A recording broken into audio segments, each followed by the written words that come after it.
Welcome to World of Microbiology channel. In this video I am going to discuss about basis of infection.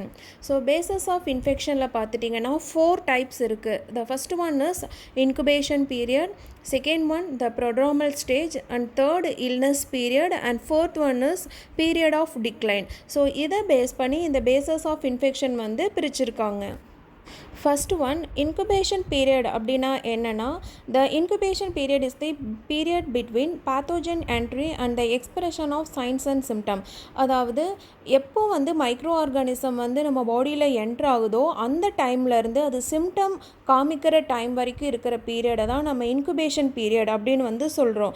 So incubation period பார்த்திங்கன்னா it's depends the micro organism. அதாவது ஒவ்வொரு micro ஆர்கானிசத்துக்கும் incubation period வந்து vary ஆகும். So இதை நம்ம என்ன அப்படின்னு சொல்கிறோன்னா நோய் கண்டறிதல் அப்படின்னு வந்து தமிழில் சொல்லுவோம். ஸோ இதனோட பீரியட் ஆஃப் லென்த்து தான் வந்து இன்குபேஷன் பீரியடு. ஸோ எக்ஸாம்பிள் பார்த்துட்டிங்கன்னா சிக்கன் பாக்ஸுக்கு வந்து 10 to 21 days வரைக்கும் இருக்கும். Next COVID-19. So corona virus வந்து இப்போ ரீசண்டாக பேண்டமிக், அதாவது வேர்ல்டு வைடாக எல்லாத்துக்குமே வந்து காசு ஆச்சுங்க. ஸோ இதனுடைய இன்குபேஷன் பீரியட் வந்து 2 to 10 days வரைக்கும் இருக்கும். Measles 8 to 12 days. கோல்டு காமனாக நம்மளுக்கு வந்து கோல்டு காசு ஆகும்ல, ஸோ அது வந்து 2 to 5 days வரைக்கும் இன்குபேஷன் இருக்கும். அதுக்கப்புறம் தான் நம்மளுக்கு சிம்டமே வந்து அது காமிக்குங்க. ஸோ நார்மல் காஃப், வைரல் ஃபீவர்னால் வர காஃப் வந்து 2 to 5 days வரைக்கும் இருக்கும். இன்ஃப்ளூயன்ஸா வந்து 1 to 2 days வரைக்கும் இருக்கும். Tuberculosis 6 to 24 months. டயரியா, பாக்டீரியானால் வர டயரியல் இன்ஃபெக்ஷன் வந்து 1 to 5 daysக்கு இருக்கும். மம்ஸ் வந்து 12 to 25 days வரைக்கும் இருக்கும். ஸோ இது எல்லாமே எக்ஸாம்பிள்.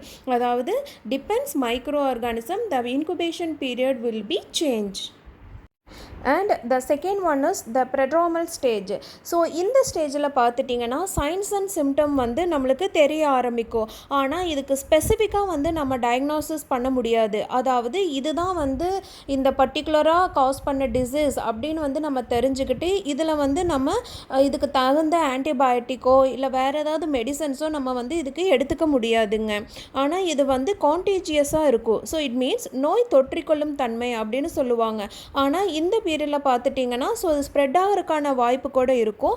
ஆனால் எல்லா டிசீஸ்க்கும் வந்து இது ஸ்ப்ரெட் ஆகாது. ஒன்லி பர்டிகுலர் டிசீஸ் மட்டும் இதில் ஸ்ப்ரெட் ஆகுங்க.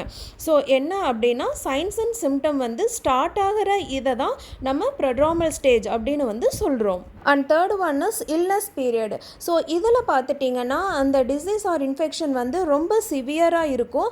இந்த பர்டிகுலர் டிசீஸ் தான் வந்து காஸ் ஆயிருக்கு அப்படிங்கிற கூடிய சைன்ஸ் அண்ட் சிம்டம்ஸ் வந்து நம்மளுக்கு நல்லாவே தெரியுங்க.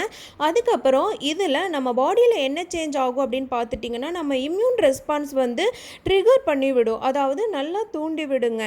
இட் மீன்ஸ் இந்த இல்னஸ் பீரியடில் B cells and T cells வந்து ரொம்ப ஆக்டிவாக இருக்கும். ஸோ இதை தான் வந்து நம்ம இல்னஸ் பீரியட் அப்படின்னு வந்து சொல்கிறோம். And the last one is period of decline. So இந்த பீரியடில் பார்த்துட்டிங்கன்னா சைன்ஸ் அண்ட் சிம்டம்ஸ் வந்து மறைய ஆரம்பிச்சிடும். ஸோ இதை தான் வந்து பீரியட் ஆஃப் டிக்ளைன் அப்படின்னு வந்து சொல்கிறோம். ஸோ இட் மீன்ஸ் என்ன டிசீஸ் அண்ட் இன்ஃபெக்ஷன் காஸ் ஆகிருக்கோ அது வந்து குணமாகறதுக்கு ஆரம்பிச்சிருங்க. ஸோ இந்த பீரியடை வந்து கான்வலசன்ஸ் பீரியட் அப்படின்னு கூட சொல்லுவோம். ஸோ இது தாங்க 4 bases ஆஃப் இன்ஃபெக்ஷன். இந்த பிக்சரில் த டிசீஸ் ப்ராசஸ் வந்து இருக்குது. ஸோ இதில் பார்த்துட்டிங்கன்னா டைம் அண்ட் ப்ரோக்ரஸ்ன்னு இருக்குது. ஸோ இந்த டைமுக்கு தகுந்த மாதிரி இன்ஃபெக்ஷனோட சிவியாரிட்டி எப்படி இருக்குது அப்படிங்கிறத பாருங்கள். ஸோ எப்போ வந்து மைக்ரோ ஆர்கானிசம் வந்து என்ட்ரு ஆகுதோ அந்த டைமில் இன்ஃபெக்ஷன் பாடியில் வருது. ஸோ அதுக்கப்புறம் இன்குபேஷன் பீரியட் பார்த்துட்டிங்கன்னா ஸோ வெரி லெஸ். ஸோ அந்த சிம்டம் தெரியற அந்த ஆக்டிவிட்டி வந்து ரொம்ப கம்மியாக இருக்குங்க. ஸோ அந்த ப்ரொட்ராமல் ஸ்டேஜில் பார்த்துட்டிங்கன்னா ஸோ கொஞ்சம் பீக் அதிகமாக. ஸோ அதுக்கப்புறமா பீரியட் ஆஃப் இல்னஸில் ஸோ ஹை பீக்கில் இருக்குது. ஸோ அந்த டைமில் தான் சிம்டம்ஸ் வந்து அதிகமாக தெரியும். ஸோ அதுக்கப்புறமா லாஸ்ட்டில் பார்த்துட்டிங்கன்னா பீரியட் ஆஃப் டிக்ளைனில் அப்படியே அந்த பீக் வந்து டிக்ரீஸ் ஆக ஆரம்பிக்குது. இந்த பீரியடை தான் period of decline or period of convalescence அப்படின்னு சொல்கிறோம். இந்த பீரியடில் சிம்டம்ஸ் வந்து ஃபுல்லாகவே வந்து மறைய ஆரம்பிச்சிருங்க. So this is the phases of infection. Thank you.